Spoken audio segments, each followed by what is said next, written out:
Arsène Goedertier was born in Leyde, in Belgium, on the 23rd of December 1876. His parents, Emile and Maria, were fairly well off, and they had a total of 12 children, including Arsène. Arsène's father was a headmaster at a primary school, and then went on to become a sacristan. A sacristan is someone in charge of a sacristy, which refers to the room in the church where priests prepare for service. His mother stayed home and looked after the children. Providing for so many proved difficult, especially when it came to schooling. As they wanted all of their children to be well educated, it caused great financial stress on the family, but fortunately, many of the children had scholarships. In 1896, Arsène Goedertier became a sacristan organist. His life was pretty standard, and he carried on working the same job for years. Eventually, in 1911, he took over his father's position, becoming the sacristan of the church Saint Gertrude of Veteran in 1911. In 1915, Goedertier married Julienne Mine, a well-off woman that lived with her rich stockbroker uncle in Paris. He carried on his job as a sacristan until 1919. By this point, he had gotten so fed up of the same work for years that he finally summoned up the courage and quit. In the future, he goes on to state that the biggest mistake my father made was turning me into a sacristan. Following the end of the First World War, Goedertier and his wife started up a stockbroker's office. The business did very well, and it experienced a steady growth. Within a few years, they gained lots of money, which was reflected in their lifestyle. They owned a large home that was elegantly furnished with central heating and 2 phone lines. They also had one of the most luxurious cars around, a Chevrolet. For years they ran the business and had a very comfortable life.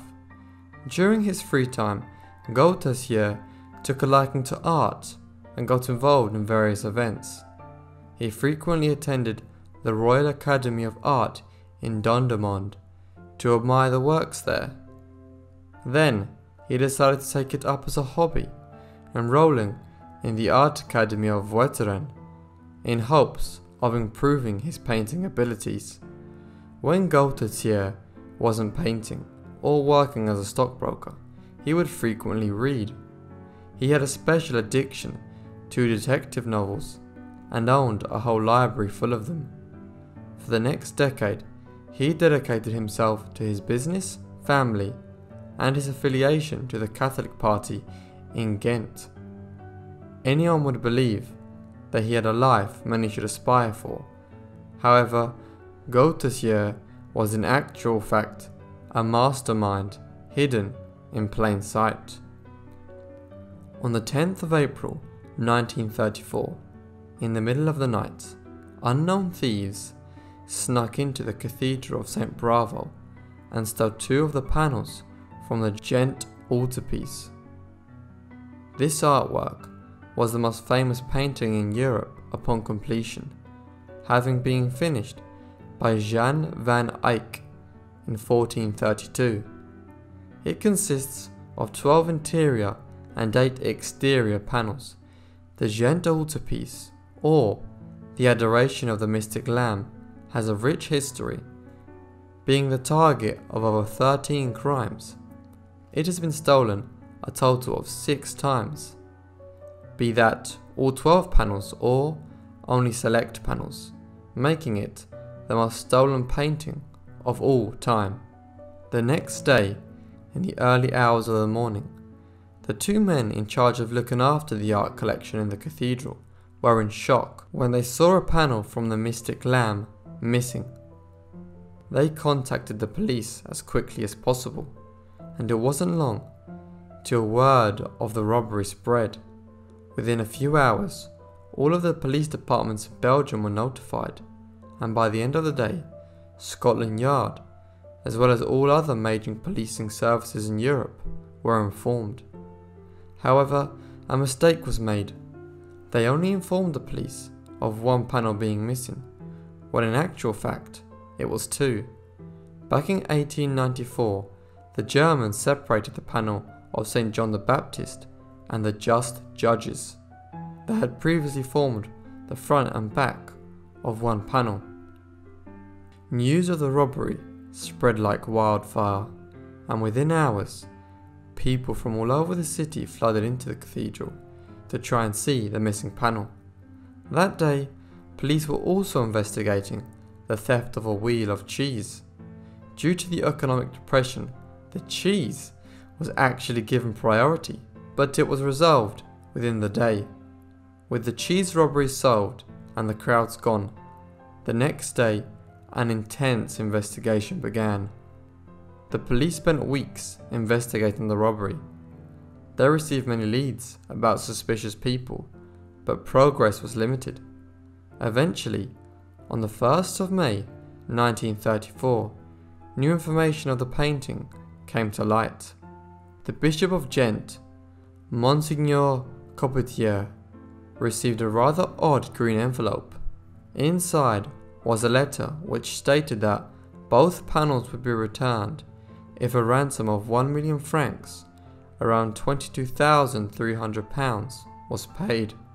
Altogether, a total of 12 letters were sent to the bishop, each of which had varying requests and rules for the exchange. The author signed them all with DUA. To this day, it's unclear what those letters stand for. Furthermore, the author demanded that the bishop answer the letters under the topic of small ads in La Dernière Heure, one of Brussels' newspapers. On the 28th of May, the third letter arrived. In this document, the author sent the receipt of a deposit made to the luggage office in Brussels North Station. The chief of police, accompanied by several police officers, retrieved the package. It was around the size of a panel and was wrapped in a black cloth. They took the panel to a court in Brussels to be opened. Tensions filled the room, with everyone wondering if it would actually be the missing panel. Underneath the wrapping, there it was, the panel of St. John the Baptist, completely undamaged. The return of the panel was kept a secret. Authorities moved the panel to the Episcopal Palace of Ghent and decided to keep quiet about what had happened. Officials interrogated the employer who had accepted the deposit of the item, asking him to describe the man that had left the panel. Unfortunately, he never got a good look of him and couldn't describe him in detail. All he could say was that he was around 50 years old. In the fourth letter sent to the bishop, it stated the terms for the ransom. It specified that the ransom had to be delivered to a man called Melepa, a priest in the parish of Antwerp. This was a very strange demand. The only logical explanation that investigators could think of was that the thief had a relative that lived near the area.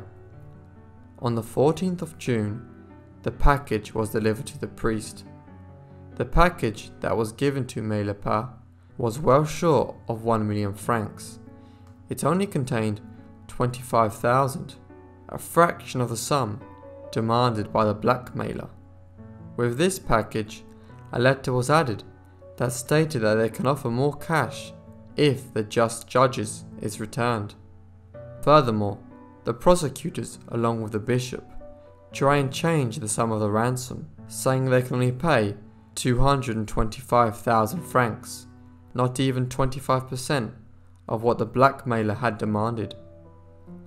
Following this, more letters were sent between the bishop and the blackmailer, with the last letter having been sent on the 1st of October.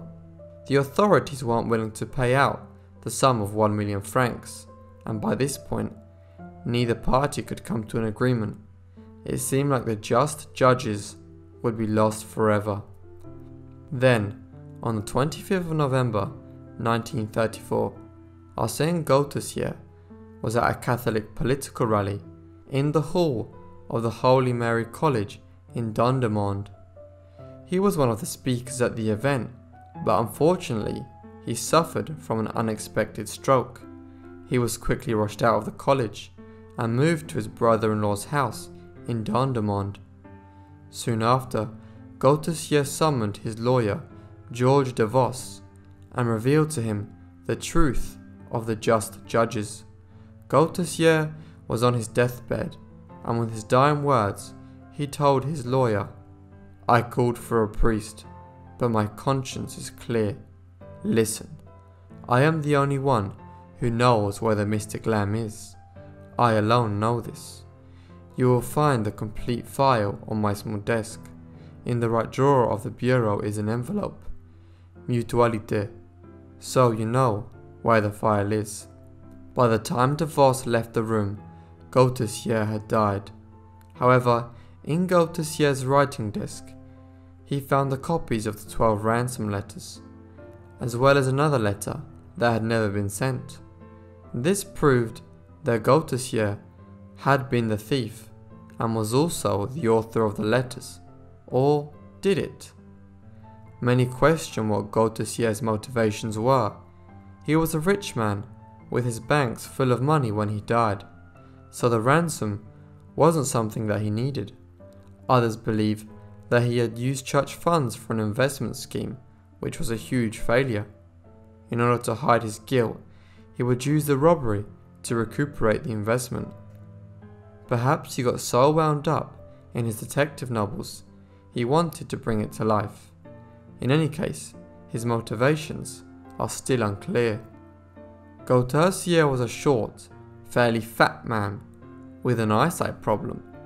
It's certain that at night he would have had a lot of trouble seeing inside the cathedral, so we can be sure he couldn't have stolen the painting.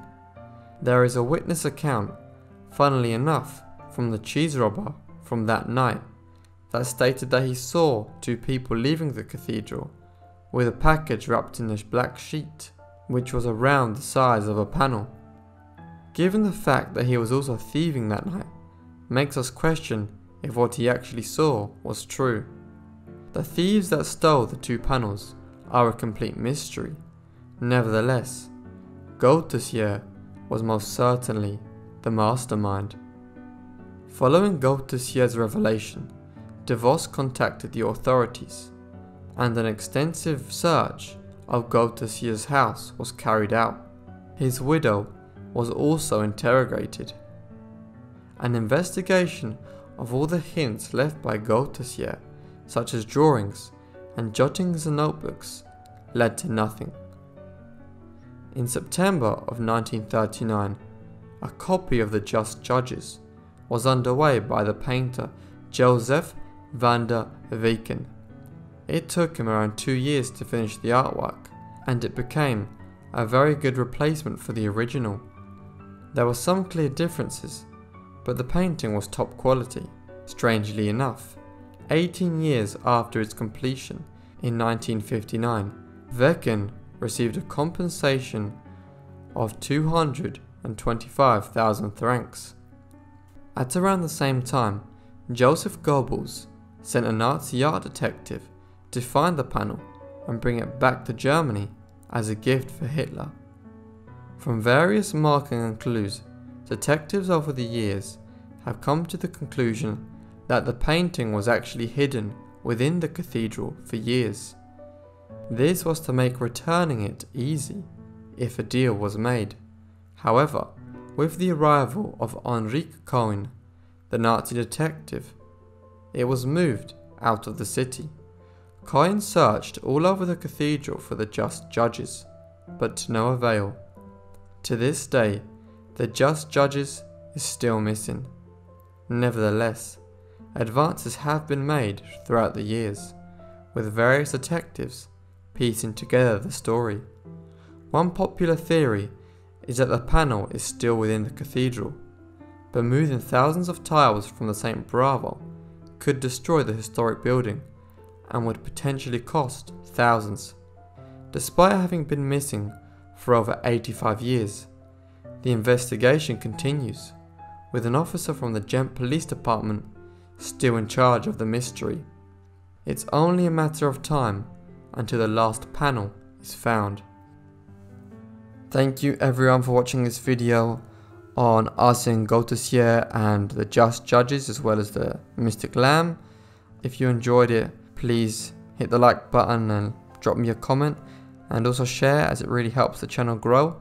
Let me know if you want more types of video like this. This is slightly different to my usual regular videos, and I will see you guys in the next Forgotten Life. Thank you.